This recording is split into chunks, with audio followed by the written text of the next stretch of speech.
जो भी सुनते हैं उसका मनन ज़रूरी है। श्रवण, मनन और निध्यासन। पहले सुनेंगे, जो सुनेंगे उसी का मन में चिंतन चलेगा। ज्ञान सुनोगे, ज्ञान का चिंतन चलेगा। जगत की बातें सुनोगे, जगत का चिंतन चलेगा। तो इससे अच्छा ज्ञान की बात ही सुनो, अच्छी बात सुनो, ताकि मन में उसी का तो मनन चले। और जब एक बार आदत पड़ जाती है भगवान का नाम जपने की, तो जब आप खाली बैठो तो भी आपको अंदर में भगवान का नाम जपने का मन करेगा। लेकिन जब आदत पड़ी हुई है संसार के वारों के लोगों के बारे में सोचने की, तो खाली बैठोगे तो भी उन्हीं के बारे में ही सोचोगे। तो अपना आदत, अपना स्वभाव ऐसा बना लो कि हमको केवल भगवान का ही चिंतन करना है। मन की अपनी चेकिंग होती रहनी चाहिए। गुरु हमको आत्मा जो दिखाई नहीं देती उसको भी अनुभव करा देते हैं, एक तरीके से उसको दिखा देते हैं। और मन जो हमको दिखाई नहीं देता उसको भी दिखा देते हैं, बता देते हैं। कभी कोई किसी का मूड ऑफ होता था तो कहते थे गुरुजी इसको ना मन आ गया है। तो मन आ गया है मतलब कि मूड ऑफ हो गया, मन इसके आगे हावी हो गया। आगे मन में ही तो कोई ख्याल ऐसे आए जिसके कारण से मूड ऑफ हुआ। तो इस अपना मन जो है वो दे दो। मन तुम्हारे पास बार बार आता है, जाता है, भेज देते हो, फिर वो आ जाता है तुम्हें तंग करने के लिए। लेकिन एक बार मन बेचे सदगुरु के पास, तिस सेवक के कारज रास। जो अपने मन को दे देता है, मतलब मन में उठने वाले जो भी विचार हैं वो विचार सौंप देता है। और मन कोई विचार लाने की कोशिश करे तो मन को सीधा भेज देता है भगवान के पास, गुरु के पास, कि जाओ उसी को तंग करना, मेरा तुमसे कोई मतलब नहीं है। ना मैं मन ही रहा, ना मैं तन ही रहा, सतगुरु मिलने से झगड़ा खत्म हो गया। तो मन मेरे पास अभी है कि चला गया, इस बात की हमको चेकिंग करनी है। मतलब कि जगत के ख्याल हमारे पास अभी हैं या चले गए, इस बात की चेकिंग करनी है। तो मन ज्योत स्वरूप हो जाए। जब वो ज्योत स्वरूप हो जाएगा तो उसके बाद फिर उसका मन जो है वो कभी भी तंग नहीं करेगा किसी को, उसका तो काम बदल जाएगा। लोहा अगर पड़ा है तो उससे कोई कील बनेगी, कोई औजार बनेगा, उससे और चीज़ें बनेगी। लेकिन अगर वही लोहा पारस से टच करके सोना बन जाता है तो सोना बनने के बाद उसकी कीलें, उसके औजार थोड़ी बनेंगे, उसके कोई चाकू तलवार थोड़ी बनेगी। फिर तो उससे गहने बनेंगे, सुंदर सुंदर गहने बनेंगे सोने के, जो कि कोई उनको धारण करेगा तो उसकी शोभा बढ़ाएंगे। जिसने धारण किया उसको भी कीमती बनाएंगे, उसकी भी शोभा बढ़ाएंगे। तो उनका काम बदल गया ना। था वही पहले लोहा था, पहले वो किसी और काम में आता था, सोना बनने के बाद वो किसी और काम में आएगा। तो ऐसे ही सत्संग में आने के बाद हम किसी और काम में आएंगे, यूज़फुल तो रहेंगे, काम में तो आएंगे। पहले सकाम में थे, जगत के काम करते थे, अभी आपसे काम बदल जाएगा। तन से हो हरि भक्ति का काम, मन में भी भगवान का मनन, और उस पर अपनी फिर स्थिति बन जाती है। तो श्रवण भी हो सही, उसी के हिसाब से हमारा मनन हो, तभी हमारी स्थिति बनेगी। अपनी चेकिंग हमें करनी है कि मन तुम्हारे पास है या नहीं। तुमको एज के हिसाब से इज्जत चाहिए होती है। हर एक बोलेगा हम इतनी उम्र के, हम बड़ी उम्र के हैं, तो उम्र के हिसाब से इज्जत चाहते भी हैं। और कोई अपने से बड़े उम्र वाले व्यक्ति का अगर अपमान करता है तो सब लोग उसकी निंदा करते हैं कि देखो उसकी उम्र भी नहीं देख रहा है, कुछ नहीं तो कम से कम उम्र के हिसाब से तो इज्जत कर लो। लेकिन ये नहीं कि बड़ी उम्र वालों की ही इज्जत होगी, कम उम्र वालों की नहीं होगी। मान सम्मान हर एक का होता है। छोटे बच्चे भी अगर कोई बहादुरी का काम करते हैं तो उनको भी 26 जनवरी पे मान सम्मान मिल जाता है, वीरता के उनको पुरस्कार मिल जाते हैं। उनका नहीं सम्मान होता उन बच्चों का, उनको भी कैसे हाथी के ऊपर बिठाल के बढ़िया घुमाते हैं, करते हैं, उनको कोई इनाम मिलता है सरकार की ओर से। तो मान सम्मान तो बच्चों को भी मिलता है क्योंकि उन्होंने ऐसा कार्य किया।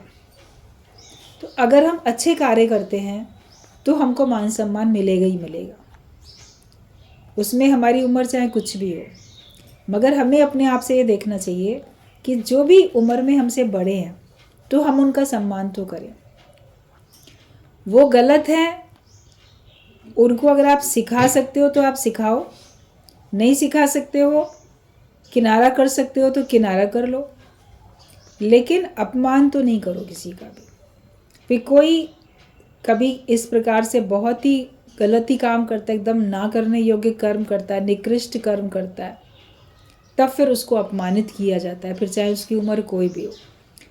फिर बल्कि उसको उसकी उम्र के कारण से उसको और भी अपमानित किया जाता है कि अरे इतनी उम्र का होने पर भी इसने ऐसा काम किया।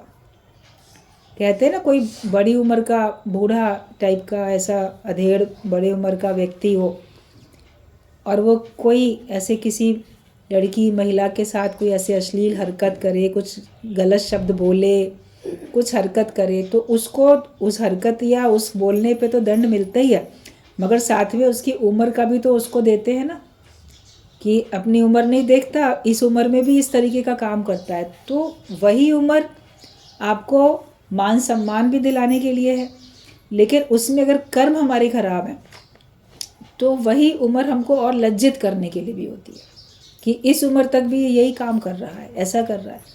उम्र के हिसाब से एक माना जाता है कि व्यक्ति में गंभीरता आएगी, बड़प्पन आएगा।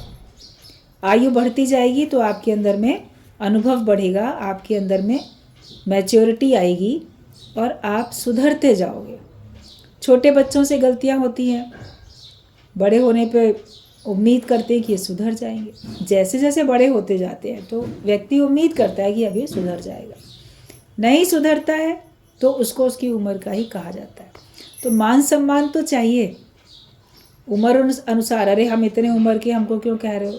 तो आपने दूसरे को अपनी उम्र तो बता दी, लेकिन आपने कर्म क्या किया वो भी तो देखो कि आपका कर्म ऐसा था जिससे कि आपको सम्मान मिले। अपने अपने कर्मों के जिम्मेदार हर एक है, लेकिन वो तो अपने कर्मों का जिम्मेदार है, मगर जो हम हैं ज्ञानवान हैं तो हमें हिसाब से, ज्ञान की मर्यादा के हिसाब से चलना है। दूसरा गलत है लेकिन मुझे भी कोई गलत ना कहने पाए, उस हिसाब से हमको चलना है। तो तुमको एज के हिसाब से तो इज्जत चाहिए होती है, पर जब तुम भगवान का शुक्राना मानोगे तो ठीक हो जाएगा। एक दूसरे के बिना काम भी नहीं चलता है, लेकिन फिर भी एक दूसरे के बिना काम चल जाता है। ये भी होता है कि एक दूसरे के बिना काम नहीं चलता है। हर एक को हर एक दूसरे की समय समय पे ज़रूरत पड़ती है। मनुष्य सामाजिक प्राणी है, उसको समाज की ज़रूरत पड़ती है, परिवार में उसको लोगों की ज़रूरत पड़ती है, उसको अपने कार्य करने के लिए, अपनी सुविधा अनुसार जीवन जीने के लिए बहुत लोगों के सहयोग की ज़रूरत पड़ती है। तो ये तो होता है कि हर एक को एक दूसरे की ज़रूरत पड़ती है लेकिन ये भी है कि एक दूसरे के बिना काम नहीं चलता, मगर एक दूसरे के बिना काम चलता भी है। कोई अहंकार करे मेरे बिना इसका काम नहीं चलेगा, तो देखो हर एक के बिना हर एक का काम चलता है।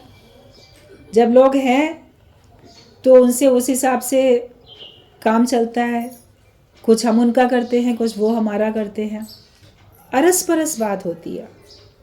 फिर अहंकार करे कोई, अलग हो जाए तो भी देखेगा कि दूसरे का तो काम चल ही रहा है और हर एक का चल रहा है। जगत में कोई है या जगत में कोई जीवित नहीं है, कार्य जो होने वो तो होते ही रहते हैं, काम सब चलते रहते हैं। तो एक दूसरे के बिना काम भी नहीं चलता है, लेकिन एक दूसरे के बिना काम चलता भी है। हर तरह की बात होती है ना। आधार नहीं लो किसी का कि इसके बिना मेरा काम ही नहीं चलेगा, सबके बिना सबका काम चलेगा। लेकिन प्रेम में ये रखो कि हम सबके काम आते हैं, सब हमारे काम आते हैं। बिल्कुल अकेले आप सबसे शत्रुता करके बैठ जाओ, अकेले अलग थलग पड़ जाओ, तो भी तो आपका काम पड़ने वाला नहीं है। आपका काम कैसे चलेगा? कोई ना कोई चीज़ हर एक की ज़रूरत पड़ेगी। तो इसलिए हमको हर एक का मान सम्मान करना है। हमें लगेगा हमें इसकी ज़रूरत कभी नहीं पड़ेगी, तो भी हमको उसका मान सम्मान करना है। ये तो वरना वही बात हो जाएगी कि हमको किसी की आवश्यकता है तब हम उसको अच्छा बोलते हैं, जब तक ज़रूरत है तब तक अच्छा बोलते हैं, और जब हमारी ज़रूरत नहीं तो हम उसको पहचानते भी नहीं, फिर हम उसकी मदद नहीं करते कि ये मेरा कुछ बिगाड़ नहीं सकता या इसके बिना तो मेरा काम चल ही रहा। ज्ञानी को किसी की भी आवश्यकता नहीं है, मगर फिर भी वो हर एक को मान सम्मान देके, प्रेम देके, इज्जत देके, सबको प्रेम करके सबको अपना बना के बैठता है। उसको आधार की ज़रूरत नहीं है, सहारे की ज़रूरत नहीं है, लेकिन फिर भी वो सबसे जुड़ के और सबको अपने से प्रेम से जोड़ के रखता है। हमें अपने अंदर की जो एकाग्रता है उसको देखना है कि मेरा मन एकाग्र होके रहे। नहीं कोई होता है तो मन बड़ा विचलित होता है, ये नहीं वो नहीं, ये व्यक्ति नहीं वो व्यक्ति नहीं, मन की एकाग्रता खत्म होती है। लेकिन अपने अंदर की एकाग्रता को देखो, और ये एकाग्रता हमारी हर दिन काम में आएगी। हर दिन आपको ज़रूरत पड़ेगी मन को शांत रखने की, मन को एकाग्र करने की। जब हम बैठे ही जगत में हैं तो जगत में बैठे हैं तो जगत में तो कुछ हलचल होती रहेगी। एक दृष्टांत था कि घोड़े पर सवार होके एक जा रहा था व्यक्ति, रास्ते में उसको प्यास लगी। उसने सोचा घोड़ा भी बहुत देर से चल रहा है, गर्मी का मौसम में प्यासा ये भी होगा, मुझे भी प्यास है, चलो कहीं पानी की तलाश करते हैं। तो देखा कहीं पे खेत में ऐसे पानी जा रहा था, रहट चल रही थी, तो उतरा वहाँ पे, आगे गया, उसने कहा मुझे पानी पीना है। उसको पानी कहा ठीक है, पानी तो बह के आ ही रहा है, इसमें से पी लो। तो कुएं में से रहट के ज़रिए, उनके रहट के डब्बों के ज़रिए पानी ऊपर आके एक नाली में से होते हुए आगे खेतों तक जाता था।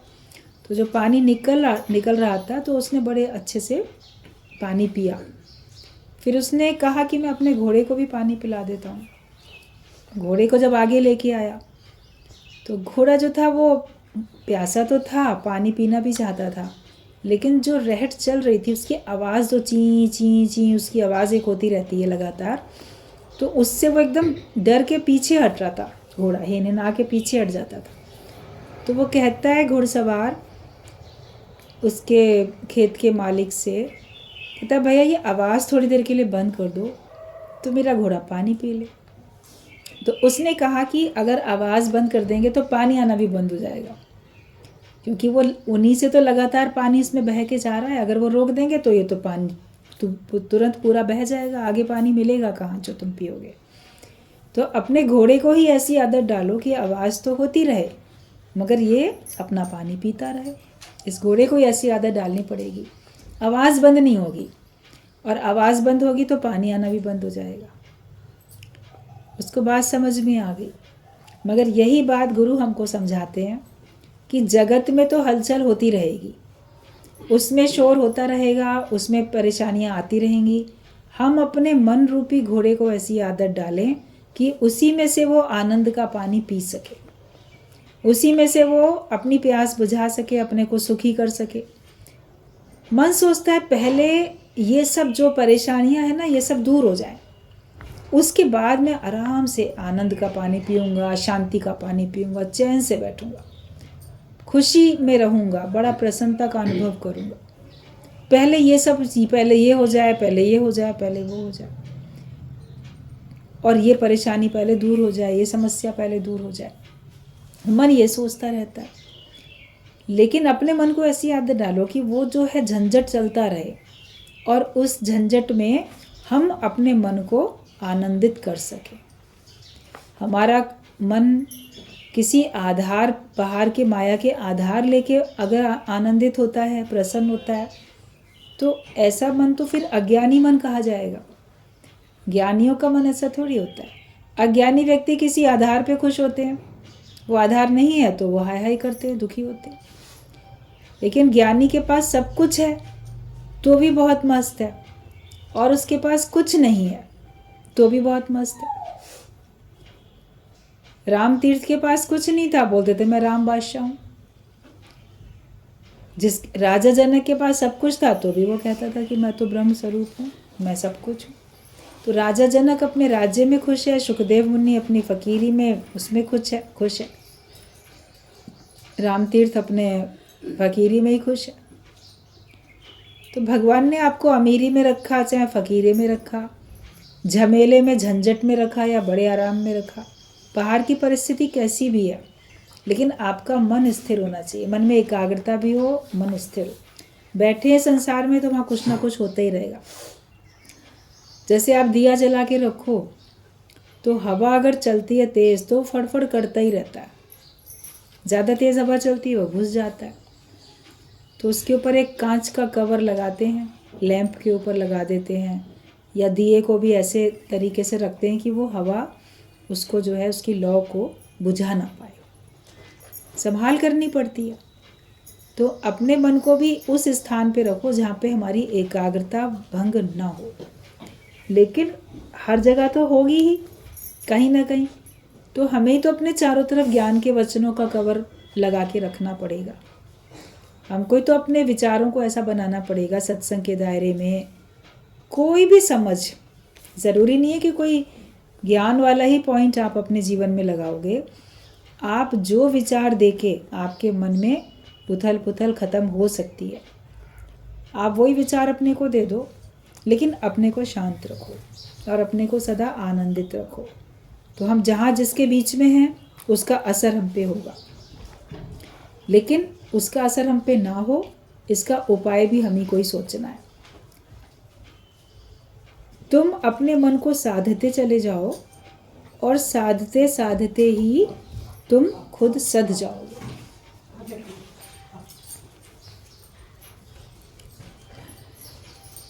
अपना मन जितना साधोगे साधते साधते मन सध जाएगा। इसलिए अपना अभ्यास करते चले जाएं। अभ्यास की कमी हो जाती है। कुछ करना चाहते थे, वो करते करते फिर हम कुछ और करना शुरू कर देते हैं, मन हमारा फिर कुछ और करने लग जाता है। तो इससे अच्छा हम जो करने आए थे वो हम करें, वरना करना था सो ना किया, पड़्यो लोभ मोह के फंद। जो करने आए थे भगवान का नाम लेने, हरि भजन करने इस संसार में और सत्संग में भी, क्या करने आए थे? जब आए थे सबसे पहले शुरू में तो क्या लेने आए थे? ज्ञान को ही तो लेने आए थे। अपने को मुक्त करने के लिए हम ज्ञान लेने के लिए आए थे। तो क्या वो जो वस्तु लेने आए थे वो वस्तु ले ली हमने? वो वस्तु ली नहीं और दूसरे सौदे करने लगे। जगत में आके क्यों आए थे? तो क्या करने आए थे? तो क्या करने लगे? पड़ गए लोभ और मोह के फंद में। कहते करना था सो ना किया, पड़्यो लोभ मोह के फंद। कोई ना कोई लोभ हमको घेर लेता है, कोई ना कोई मोह हमको घेर लेता है। और गुरु नानक देव ने बोला है, नानक समयो रम गयो अब क्यों रोवत अंध। कि समय तुम्हारा चला गया तो अब तुम अंधे बन के क्यों रोते हो। गुरु जब सुजाग करता है, सावधान करता है, गुरु के मुख से जो वचन निकलते हैं उनको उसी समय मान लोगे तो आपका काम बन जाएगा। मन बुद्धि चलाओगे तो आप ही अपने मंजिल से दूर होते चले जाओगे। किसी को किसी तरीके से भगवान देते रहते हैं। गुरु भी किसी को किसी तरीके से शिक्षा देते हैं, किसी को किसी तरीके से शिक्षा देते हैं। किसी के ऊपर किसी तरह से कृपा होती है, किसी के ऊपर किसी दूसरी तरह से कृपा होती है। सेम तरीके से सबके ऊपर कृपा नहीं होती भी दिखती, मगर जो उसका फल है, जो अल्टीमेटली उसका रिजल्ट है, वो सेम होता है, बराबर होता है। इसलिए हमको जो बात बताई जाए, हमको जो कहा जाए, हमें उसको कर लेना चाहिए, क्योंकि उसको करने में तुम्हारा कोई नुकसान नहीं है। देख लो, विचार कर लो, विवेक का इस्तेमाल करो, क्या तुम्हारा नुकसान है और किस तरह का नुकसान है, उस बात के ऊपर डिस्कस करो कि इन बातों को मैंने माना या इस बात को मैंने माना तो मेरा ये नुकसान हो जाएगा। तो फिर जब आप डिस्कस करोगे तो उससे आपको आगे समझ में आएगा कि नुकसान नहीं हो रहा है, फ़ायदा हो रहा है।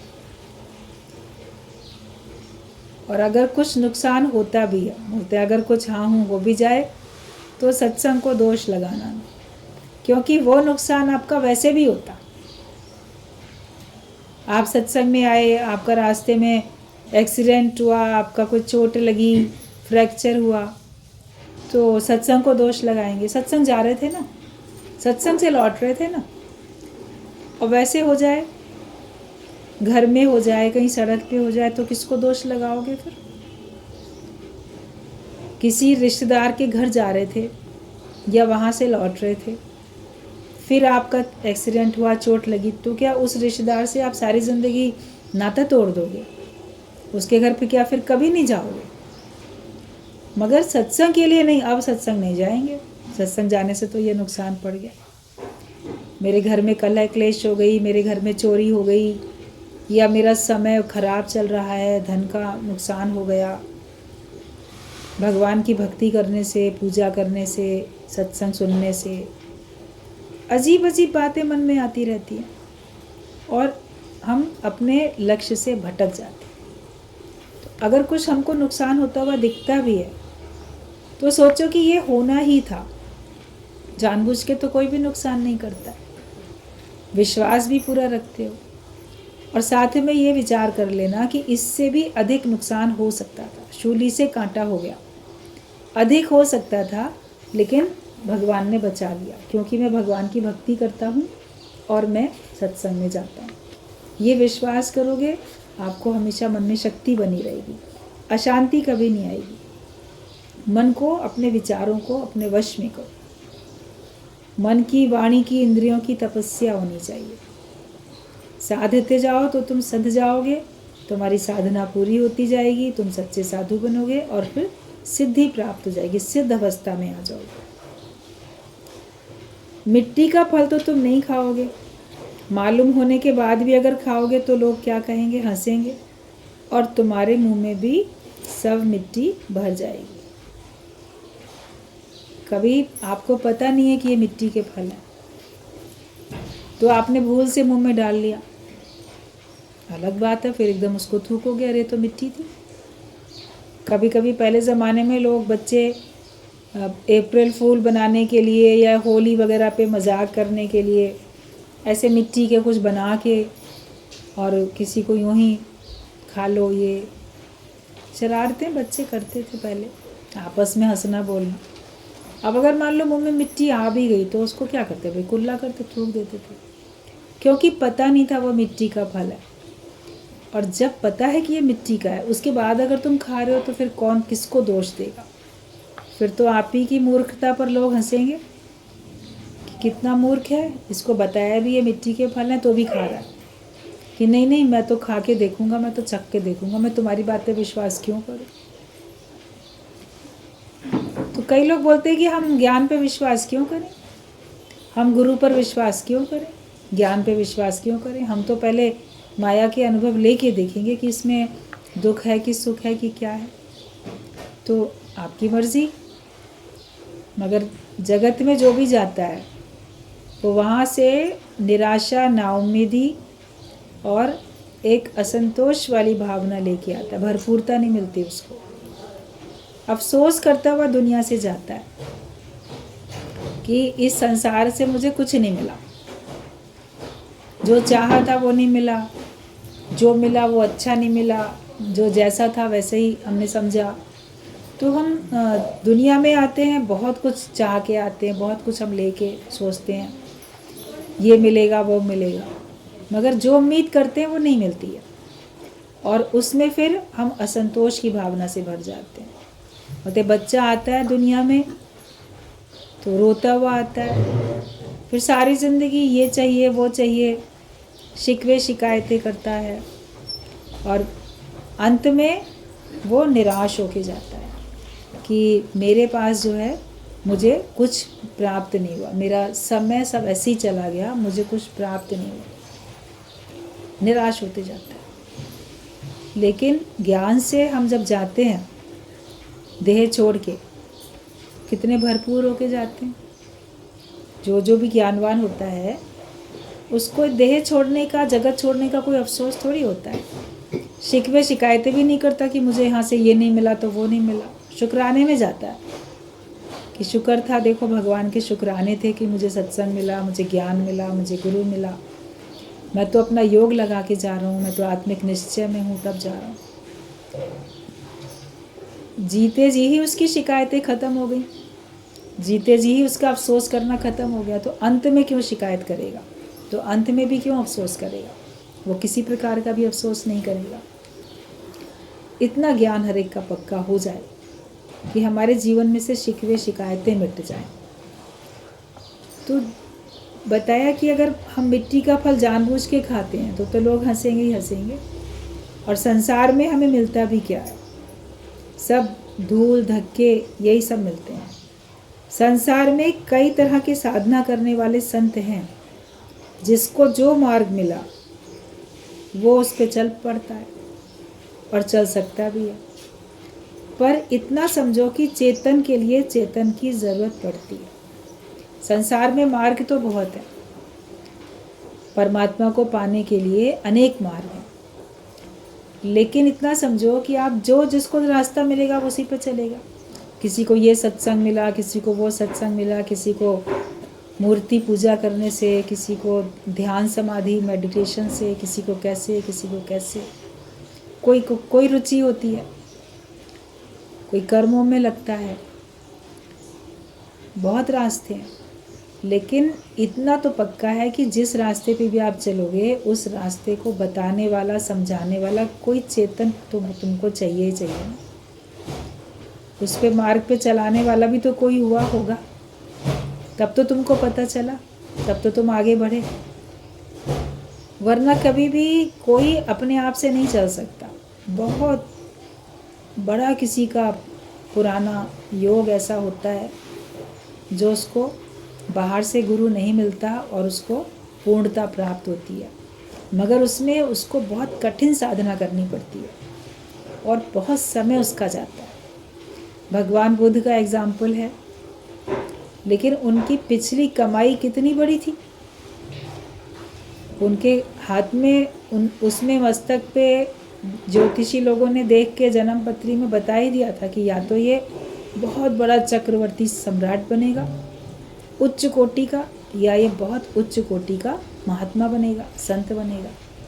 अब कोई भी तो नहीं चाहता उसका बच्चा संत बने। राजा ने कितनी कोशिश की, लेकिन सबको पता है आखिरकार वो महल, पत्नी, बच्चा, सबका मोह छोड़ के, धन दौलत गहने राज्य, सबका मोह लोभ सब छोड़ के वो चले गए जंगल में बिना गुरु के।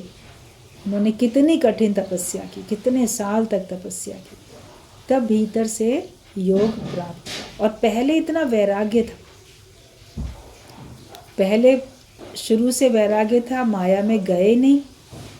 और फिर जब एक बार भी जगत के दुख देखे तभी उनसे तुरंत विरक्ति आ गई। ऐसी स्थिति जिसकी होगी तब तो वो बहुत कठिन तपस्याएं करके बिना गुरु के ज्ञान ले पाएगा। वरना हर एक ने जीवन में कितनी बार तो देखे हैं ना, बीमार व्यक्ति कितने देखे, बूढ़े व्यक्ति कितने देखे, मुर्दे कितने देखे, तो क्या उनको देख के वैराग्य आया ऐसा कि मैं इससे कैसे छूटूं? ये विचार तो नहीं आता ना। कोई मुर्दा दिखेगा, भगवान इसकी आत्मा को शांति देना, हाथ जोड़ के इतना कह के अपना पल्ला छुड़ा लेते हैं सब लोग। क्या किसी मुर्दे को देख के ये विचार आता है कि मैं जन्म मरण के चक्कर से कैसे छूटूं, मुझे ना मरना पड़े? मैं ये कब कह पाऊँ कि मैं ना मरबो मरबो संसार मोहे मिलियो है जियावन हार, ये मैं कब कह पाऊँगा? वहाँ तक तो बुद्धि जाती ही नहीं है। बीमार व्यक्ति को देखोगे तो ज़रूर मन डरेगा कि भगवान हमको ना आए ये बीमारी, लेकिन आए ही ना, कभी भी नहीं आए। उसके लिए उपाय क्या करते हो? उपाय कुछ भी नहीं, बस भगवान से प्रार्थना, भगवान हमें ना ऐसा बीमार कर देना। इतना तो भगवान से कह के काम खत्म किया और पढ़े वही मोह माया में, संसार में, अनाप शनाप खाना पीना, लाइफ स्टाइल गलत, तो बीमार पड़ेंगे ही पड़ेंगे। ना पढ़ें ये प्रार्थना है, लेकिन ना पढ़ें उसके लिए सावधानी नहीं है। बचना भी नहीं चाहते, मना भी करेगा डॉक्टर, ये नहीं खाओ, वो नहीं खाओ, ऐसे नहीं करो, या परिवार वाले भी मना करेंगे, गलत चीज़ें, नशीली चीज़ें खाओ पियो नहीं ध्यान देंगे। और वैसे प्रार्थना करेंगे कि हम बीमार ना पड़े। तो बचने के लिए सावधानी भी तो रखनी पड़ती है। बूढ़े ना हो जाएं, उसके लिए बाकी मेहनत तो बहुत करते हो जहाँ तक संभव हो सकती है, मगर वो केवल बाहर तक सीमित होती है। बाहर से देखने में मैं बूढ़ा ना लगूं, मगर अंदर से जो तुम्हारे विचार बूढ़े हो रहे हैं, अंदर से तुम मान ही रहे हो ना कि हम इतने हैं। तभी तो बोलते हो कि हमारी उम्र नहीं देखते तो हमारी इज्जत नहीं करते। तो अंदर तो पता है ना मैं इतना बड़ी उम्र का हूँ।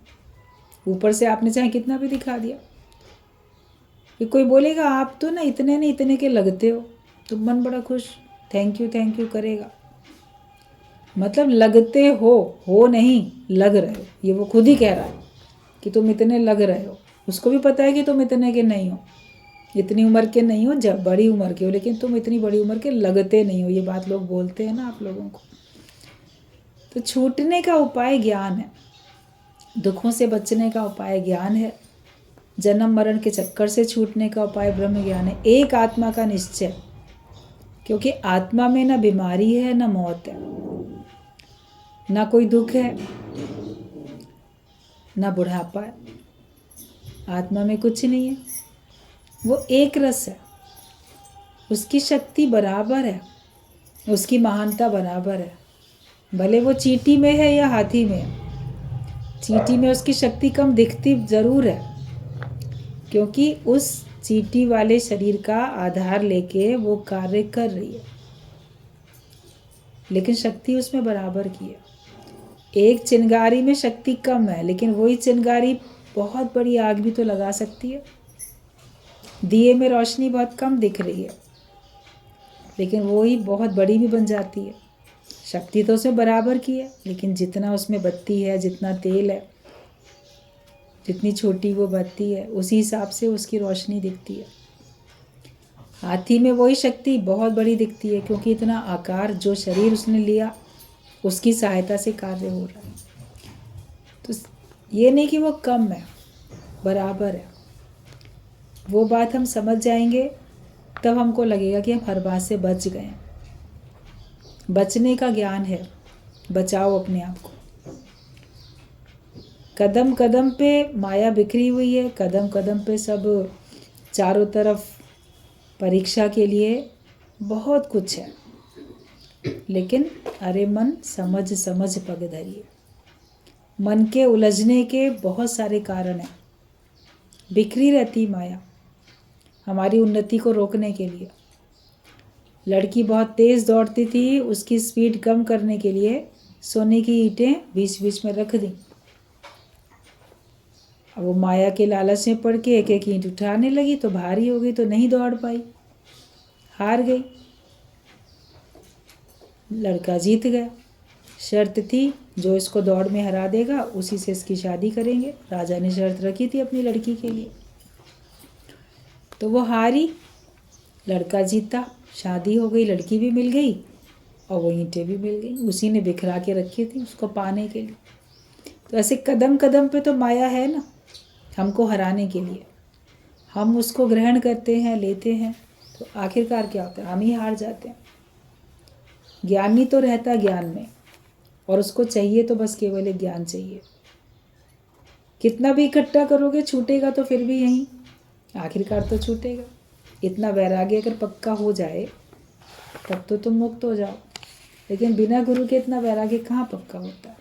हर एक बोलेगा भगवान बुद्ध ने भी तो बिना गुरु के ज्ञान पक्का कर लिया था ना, ज्ञान मिल गया था उनको, हमको भी मिल जाएगा बिना गुरु के। तो उसके जैसा वैराग्य रखोगे तो मिलेगा। उसके जैसा वैराग्य तो है नहीं, निश्चय दृढ़ है नहीं, तो कैसे मिलेगा। वो तो बाँह पकड़ के गुरु चलाता है, बार बार हमको भटकने से बचाता है, निगाह रखता है, तब हम बच पाते हैं। तो जिसको भी ये मार्ग मिलता है, जो भी मिलता है, वो उसी पर आगे बढ़ता है। लेकिन किसी भी मार्ग पे आगे बढ़ने के लिए हम चेतन के लिए हमको चेतन की ज़रूरत पड़ती है। पहले जैसे मूर्ति में भगवान देखा, अब वही भगवान सर्व में देखो। अपने भाव की ही प्रधानता है, पर हमेशा मूर्ति से नहीं सीख सकते हैं। केवल मूर्ति से ही नहीं सीख पाएंगे, भाव की प्रधानता है।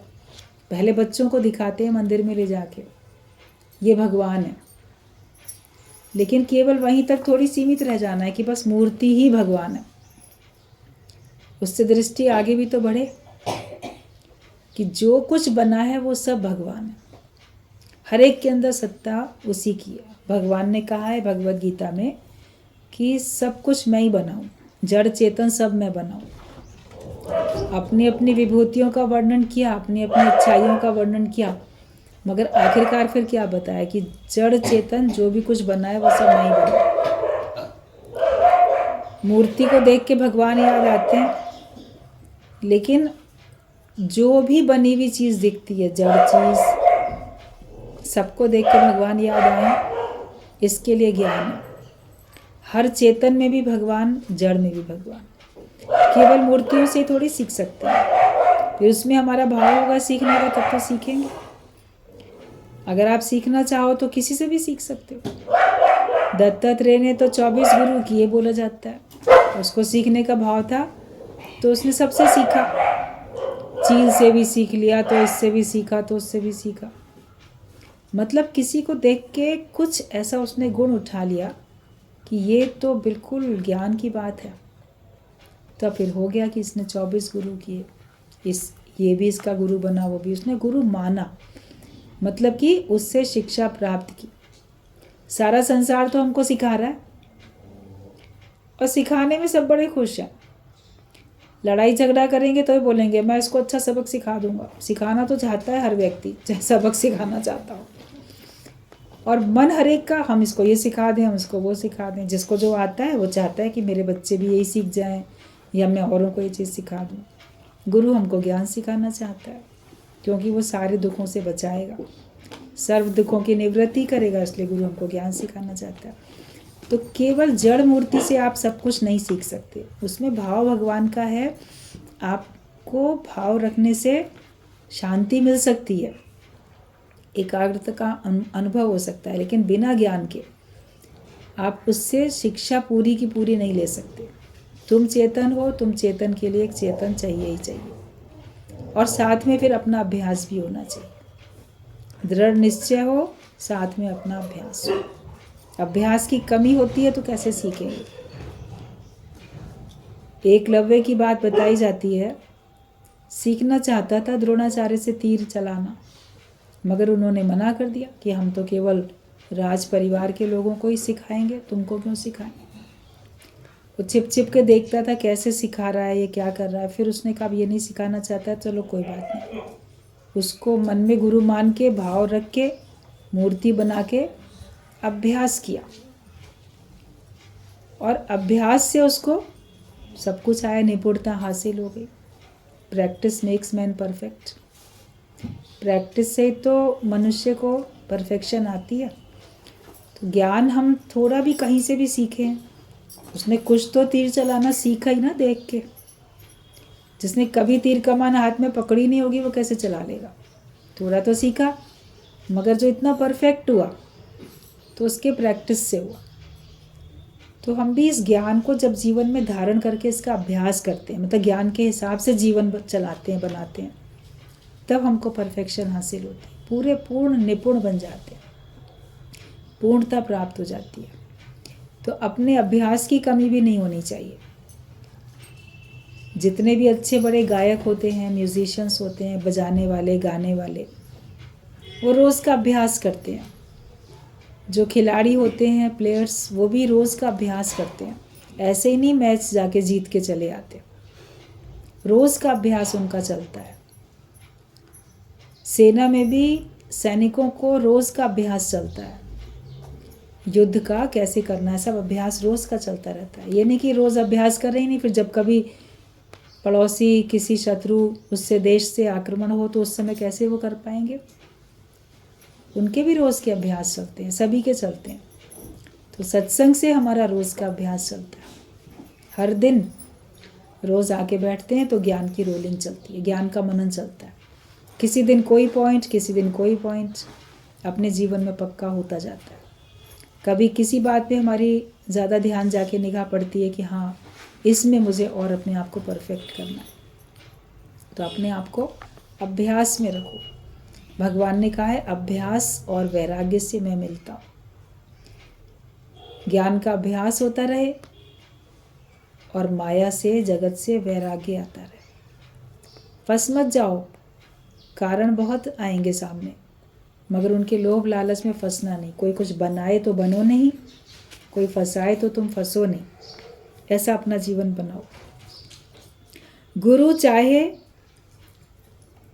कैसे भी कह दे, उसकी बात को धारण करो। निकल जा, हट जा बोल दे, तो भी तुमको उनमें श्रद्धा रखनी है। जब तक पूर्ण भाव, पूर्ण श्रद्धा नहीं होगी, तब तक ज्ञान नहीं लगेगा। गुरु चाहे कैसे भी बोल दे। कहा जाता है जो संत होते हैं, जो गुरु होते हैं, वो अगर साधारण भी तुमको कुछ बोल दें तो भी उसकी बात को मान सम्मान दो। बहस नहीं करो या अविश्वास नहीं करो या बोलो अरे तो साधारण सी बात है। जिस समय उसके मुंह से कुछ निकले, साधु बोले सहज स्वभाव, साधु का बोला वृथा न जाए। जो बोल दे बोलो, मन बोलेगा इसको करने में क्या है। क्राइस्ट ने चलते चलते अपने शिष्यों से कहा पत्थर उठाओ। पथरीले रास्ते पे ही चल रहे थे, दूर दूर तक पत्थर ही पत्थर थे। पहाड़ों का ऐसा पथरीला रास्ता था जहाँ बिखरे ही पड़े थे दूर दूर तक, मीलों तक पत्थर। जाना काफ़ी दूर था और उन्होंने अचानक से चलते चलते अपने शिष्यों से कहा पत्थर उठा लो।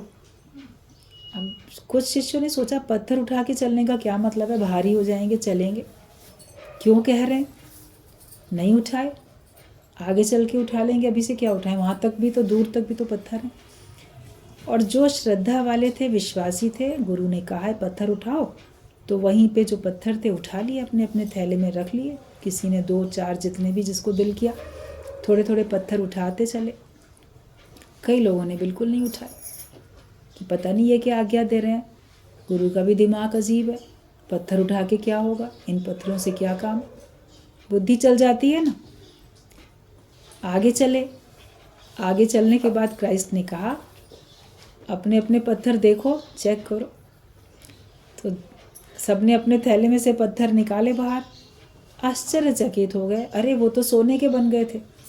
जो पत्थर थे वो बिल्कुल प्योर गोल्ड के बन गए थे। अब जैसे ही बाकी लोगों ने देखा, वो जल्दी जल्दी पत्थर तब उठाने लगे। लोभ लालच था ना, आज्ञा थोड़ी माननी थी, लोभ लालच था।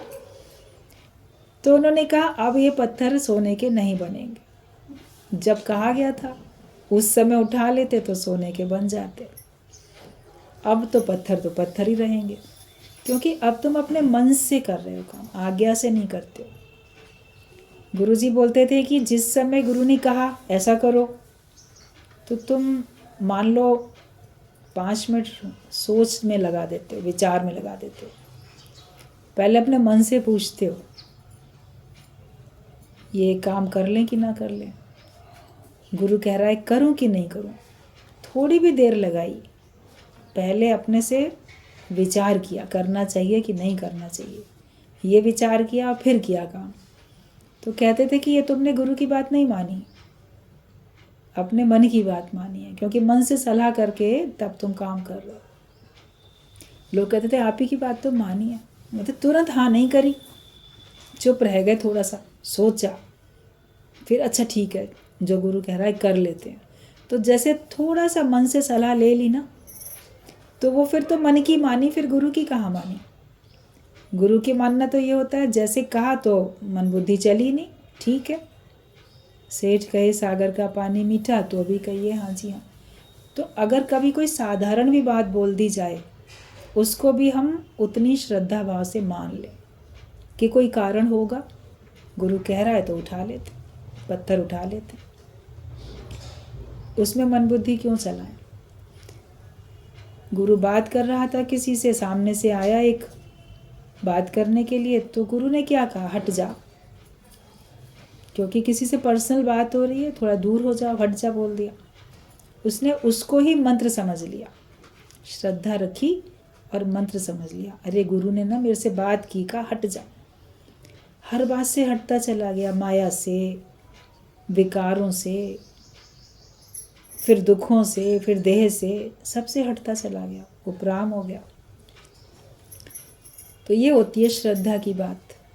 तो गुरु आपसे कुछ भी कहे उसमें हमको लगे कि इसमें कुछ ज्ञान है। मेरे देह अध्यास को दूर करने के लिए, मेरे अज्ञान को दूर करने के लिए भगवान ने उसके मुख से ऐसा बुलवाया। दोष कभी भी संसार में भी किसी को नहीं दो, उन सबके मुख से भी भगवान ही बोल रहा है।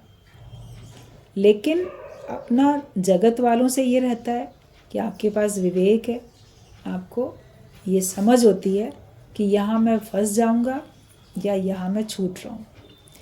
इस कार्य को करने से मैं संसार की तरफ जाता हूँ या इस कार्य को करने से मैं भगवान की तरफ जाता हूँ, ये विचार रखना पड़ता है कि ये कार्य जो है ये मुझे कहाँ पहुँचाएगा, जन्म मरण के चक्कर में लेके जाएगा या मुझे मुक्त करेगा। अपने उस विचार को देखो, ज्ञान के हिसाब से ही चलो। बिना ज्ञान हर कोई धोखा ही खाए, प्यासा ही आए और प्यासा ही जाए। धोखा खाने से बच गए हो, बाकी बच जाओ, वरना इस पद ते जो नर चुके तो आए जाए दुख पाए। अपना निश्चय पक्का करके हर एक को बैठना है। ज्ञान का निश्चय पक्का करके बैठो और मन से छुटकारा पाओ। सारा संसार जो है ना मन के अधीन है। गुरु ही हमको मन से छुटकारा दिलाते हैं, सच्चा मनुष्य बनाते हैं। मनुष्य बन के बैठोगे तो फिर आगे आप ब्रह्म रूप भी हो जाओगे। पहले सच्चे इंसान बनो तो फिर भगवान भी बन जाओगे। मन से पीछा छूटा कि नहीं छूटा? विचार दुखी करते हैं, विचार हमको ऊंचा उठाते हैं।